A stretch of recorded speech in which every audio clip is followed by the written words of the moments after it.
Deborah had never been the type to attract notice. She was always the quiet kid who sat at the edge of the playground and used a stick to draw patterns in the dirt, while other kids yelled and ran after one another beneath the brilliant, watchful sky. She was a watcher, a listener, the type of person who overheard discussions that adults believed to be murmured discreetly. When her mother sobbed in the restroom when the rent was due, she knew. She was aware when the next-door neighbor placed flowers for a wife who had long since ceased loving him at the base of the fire escape. She was accustomed to silence and settled there. The piano was the only place where her silence turned into something beautiful. Her fingers were always light, her touch hesitant at first. The upright piano her mother had dragged home from a church sale had been too big for their small apartment, crowding the living room like an unwanted guest. Its wood was scuffed, its keys yellowed and chipped, and when Deborah first ran her fingers over them, the sound was tinny and uneven. But it was hers. In that apartment, with thin walls where arguments bled through like leaking ink, her music was the only thing that belonged solely to her. There was no money for lessons, no time for structured learning. Her mother's shifts at the diner stretched from dawn to night, and Deborah was expected to keep her own schedule. School, homework, heat up leftovers, sleep. But after dinner, when the world went soft and quiet, she would sit at the piano and play whatever came to her. Sometimes she copied songs from the radio, her ear sharp enough to find melodies quickly. Other times she just let her fingers wander, inventing music for the sake of it. She played to herself, for herself, in a language that had no words. The year Deborah turned 16, that piano was sold. In order to pay an overdue power bill, her mother described it as a necessary transaction and a sensible option. Deborah remained silent. She had discovered early on that being quiet was a survival strategy in and of itself. Her chest, however, became constricted and never fully relaxed. Her fingers were restless, and her hands felt empty after the piano went. She tapped beats on her legs beneath her school desk, on the balcony railing, and on the kitchen table. Instead of releasing music into the air, she began to carry it within herself. By the time she started working at LaFontaine, music was like a language she had forgotten how to speak.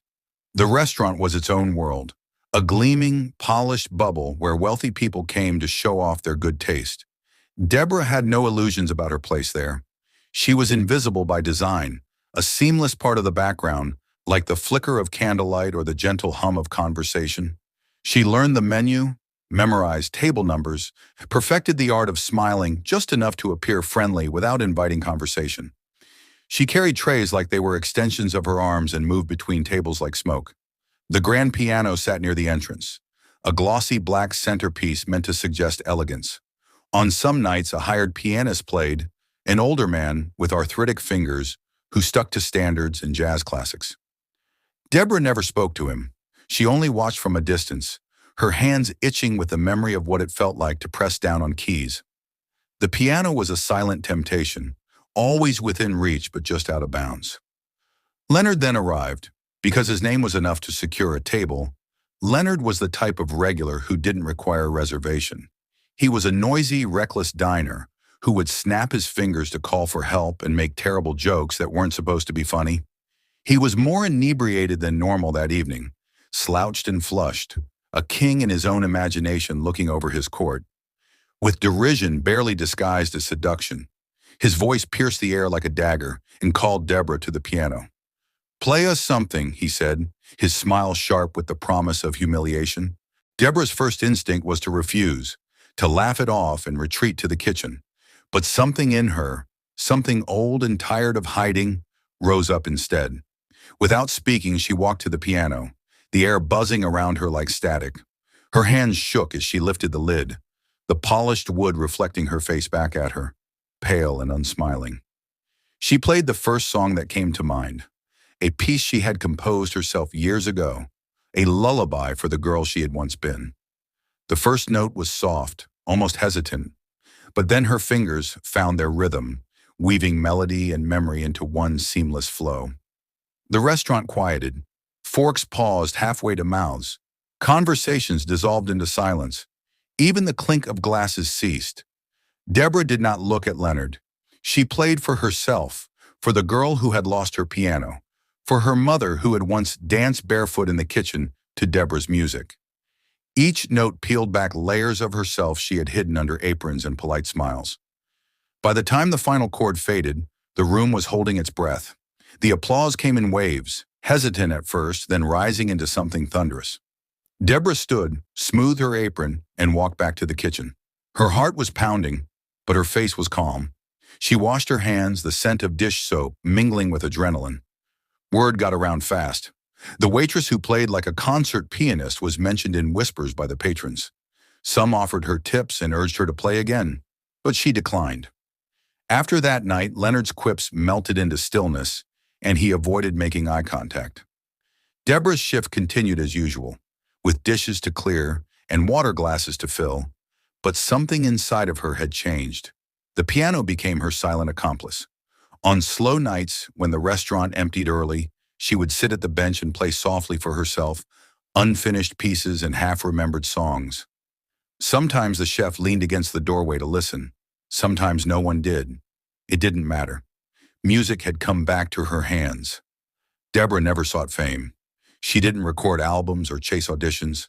She still needed the paycheck, still folded napkins and swept floors at the end of every night.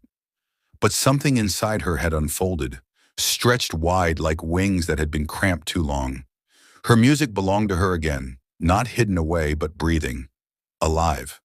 The first time she played a song through, her fingers little and tentative but proud, she recalled her mother's grin. When she sobbed the day the piano was hauled away, she recalled the taste of salt.